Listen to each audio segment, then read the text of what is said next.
L'heure de l'édito politique de Karl Méus. Bonjour Karl. Bonjour Christophe. Rédacteur en chef au Figaro Magazine. Ce matin, vous nous parlez de la tentation d'exclure le Rassemblement national des postes à responsabilité qui se préparent à l'Assemblée nationale. Pourquoi la gauche, puisqu'il s'agit principalement d'elle, je vais y arriver, veut-elle exclure le RN de ces postes ?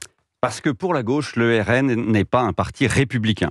Vous noterez qu'elle ne pousse pas son raisonnement jusqu'à demander son interdiction. Pour autant, la gauche n'est pas folle. Elle a appris depuis François Mitterrand que le parti de Jean-Marie Le Pen puis de Marine Le Pen était une assurance vie pour faire élire ses députés. Le Front républicain mis en place entre les deux tours des élections législatives l'a montré, qui a permis au nouveau Front populaire de virer en tête et de priver le RN d'une majorité absolue qui lui tendait les bras à l'issue du premier tour. Cette campagne a été un cas d'école en la matière puisque le second tour n'a tourné qu'autour de la menace RN, qualifiée par de nombreux responsables de gauche de menace fasciste. Pour autant, vous qui avez de la mémoire, Christophe, vous n'avez pas oublié que la gauche a travaillé pendant 2 ans à l'Assemblée nationale avec le RN. Oui, ce n'est pas si loin en effet. Il me semble que le Rassemblement national avait 2 vice-présidents dans la précédente législature, c'est ça ? Exactement, vous avez raison. Sébastien Chenu et Hélène Laporte. Le premier député du Nord est un ancien de l'UMP. Il a même été chef de cabinet de Christine Lagarde, ministre du Commerce extérieur. Et la seconde, élue du Lot-et-Garonne, est une ancienne conseillère en gestion de patrimoine. Tout à fait le profil de dangereux fasciste, n'est-ce pas ?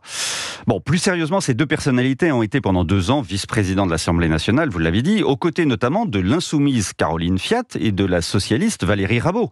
Je n'ai pas souvenir que ces 2 femmes, mais ça va pu m'échapper, ont dénoncé les comportements fascistes de leurs 2 collègues.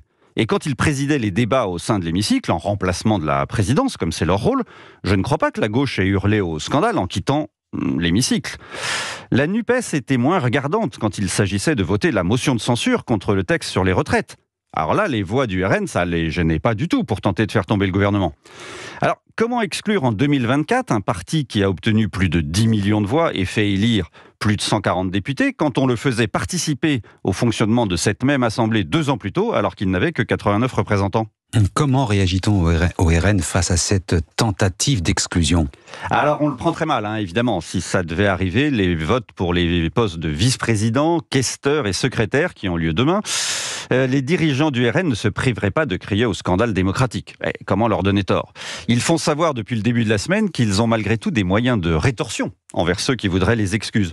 Un peu comme Bernard Blier, qui via son personnage de Raoul Wolfoni dans Les Tontons Flingueurs, je vois que vous avez la référence, absolument, explique, moi quand on m'en fait trop, je correctionne plus, je dynamite, je disperse, je ventile. Avec plus de 140 députés, en comptant les amis d'Éric Ciotti, le RN est le premier groupe à l'Assemblée et a de quoi mettre le bazar dans la répartition des présidences de commission, par exemple. Et il ne va pas s'en priver. Comme me le disait hier un élu RN, on peut bouleverser bien des équilibres en votant en bloc, voire en fractionnant les votes. L'avantage d'avoir un groupe soudé qui obéit aux ordres. Tous les scénarios sont possibles à ce stade. Si on n'est pas respecté, on ne jouera pas constructif, ajoutait cet élu qui, en bon cinéphile, prenait l'exemple de Claude Brasseur dans le film Camping, vous avez la référence aussi, furieux de ne pas retrouver son emplacement habituel, disait « Vous avez connu Jackie Pic gentil, vous allez connaître Jackie Pic méchant ».